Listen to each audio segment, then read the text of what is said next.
right, ladies and gents, if you were watching yesterday, we saw something. Well, we saw a first. We saw our first extraterrestrial malt whiskey, which is how I'm going to remember it for the time being until I see evidence that that was man-made. That was truly something else. So hopefully something of more conventional offering here, brought to you by Mingus, who's looking a bit of a mess, but as otherwise holding in there. Mingus is a bit under the weather, so to give him for being a little bit slobbery. He is always getting that all over your coffee cup. That's just fully enriched. Anyway, that's over on my side, so we're going to crack into 19 here.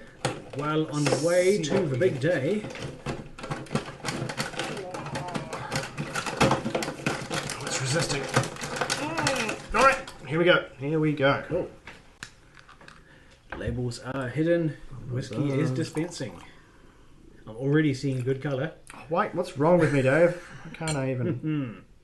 Here we go. Great. My urge to drink whiskey is too high. Well, I like the colour. It's a good colour. It's a pretty middle of the range, you'd have to say. Maybe a little darker than usual. Okay, we're back in. I'm fairly confident in saying we're back in Scotland. We sure are, and Yeah. we're back in the single malt. If one thing has done me dirty this entire time, it's leaping to conclusions and then getting them stuck in my head. No, I think we're pretty safe. We're pretty safe where we are. Now that's an interesting nose, isn't I'm it? getting a hint of Springbank. I'm getting a hint of savoury, that's for sure. Now that is going all the way to distillery. That's dangerous. Yeah, That's dangerous. No, exactly. It was just like first impressions, like letting just be inspiration. However, I'm not far behind you, but let's see. I think this is also 46% easy. This is a strong old whiskey here, and it's a mature. That is juicy and sweet, full of confectionery and berries. Some spiced sweet pastries. Oh, okay. I'll take that back. I think it's a single cask whiskey. Oh, wow. This is strong. This is 50 plus. Easy. Okay. And I've got a pretty good nose for that. That's going to need a bit of water and then some. I think we might be dealing with with a boutique number here. Okay. A single cask or a batched offering. But from who? There's some sherry cask. Well, Definitely what's already sherry. and Definitely water is sherry, yeah. A potent wee number. Oh, it's big. It's well rounded. It is brash. It's pretty dry. It's pretty sacky. Okay. It's got a funky jute on it. I'm just trying to think what that necessarily... I got lots of sweet fruits and pastries as well. There's fruits and pastries, but it's kind of a... I don't know, there's a slightly chalky... It's a texture Right. to me. There's a drying texture on this one. God, it is a bit evocative of Springbank, isn't it? Damn it. Oh, and that's brought me back to a few hours ago in our time, when I guessed a Glen Scotia. So I had Victoria Arna on the mind because it's award-winning successes and a good experience with it, and it's high proof, being like a 50% ABV. Yeah, you could go back and sniffing around Victoriana again. That'd be a good... But then again, there's so many juicy, rich, expressive... So, last time we were both thinking Campbellton on that one. Not last time, because that was that weird French quantum weirdo exercise. But the last time we had one akin to this whiskey, we were both thinking Campbellton, and then it turned out to be something rather different. I, having been, once bitten, or in this case, bitten every day for the entirety of December, I'm thusly shy of making such bold claims without really, really getting into it. But I must admit, I'm kind of running out of other culprits that it might be. I'll hazard a wee bit more water just in case it speaks to me. That's a good way to find out if it was actually something bonkers strong to begin with. I think it's something pretty strong.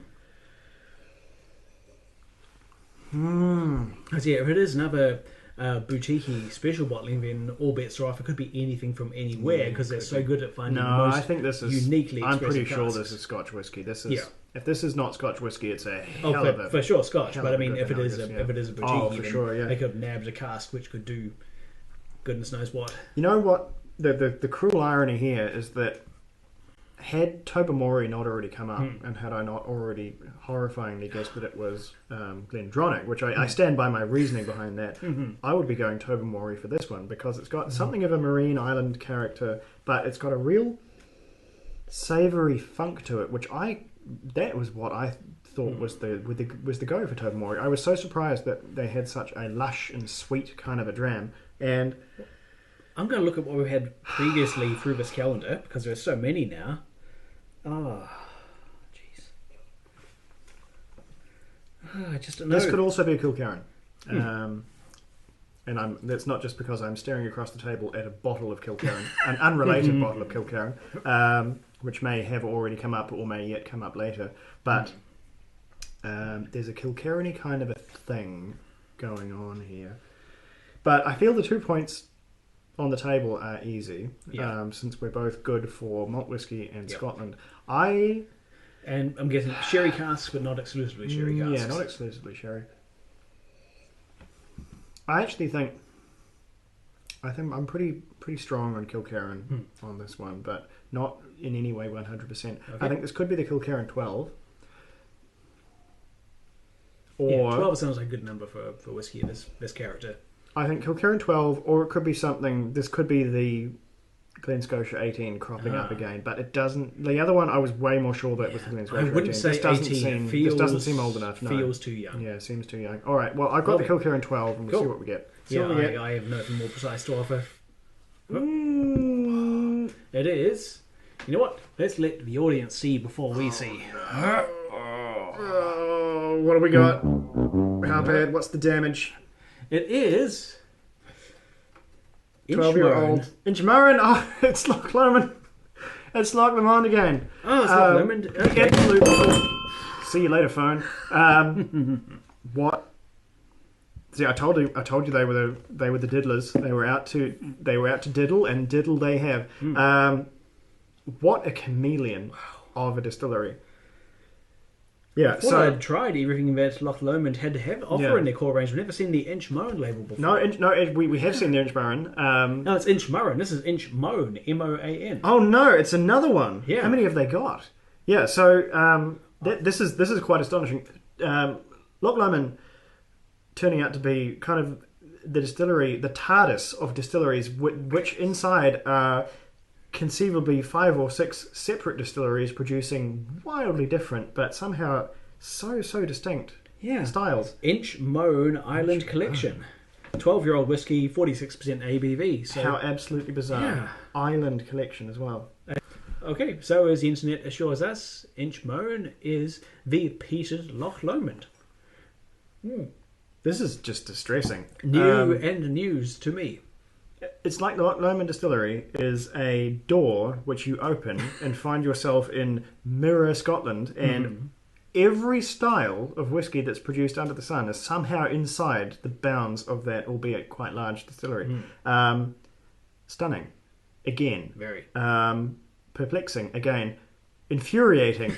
Again. They're not making it easy in the slightest. This is yet another Loch Lomond whiskey with none of the tells that I thought I had lined up for Loch Lomond. Going into this exercise, I would have said reasonably confidently, I can tell a Loch Lomond whiskey. It's got that medicinal character. It's got that interesting, almost Irish mossy kind of a thing going on. And then 2 in a row, completely different styles of whiskey, utterly different from the core style that I would have attributed to Loch Lomond. So weird. But in a good way, because this is damn good whiskey in both cases. This would have been a great fill-in for Kilkerran or Glen Scotia. You could probably trick someone into thinking this was Springbank whiskey if they hadn't had it in a wee while. It's very, very evocative of that funky Campbellton style. So that's a pretty good trick from Loch Lomond. I would never have picked this as distillery's peated expression, though. Yeah, no way. So we still get the 2 points, but I feel they're slightly unearned because this one tricked us so hard. But boy, oh boy, we are learning a lot. Yes. We are learning a lot about the modern landscape of distilling in a way that we are, well, normally we don't normally have access to this wide swath of things. So obviously this is going to be a pretty short course in how wrong we are. But boy, oh boy, Tobermory, between Tobermory and the Shig, they are really putting the meter rulers to our backsides in this class. I tell you what, that's what a schooling we are getting. All right, well, we will ponder on the nature of this, for there is much to ponder, and we will see you tomorrow. Slàinte.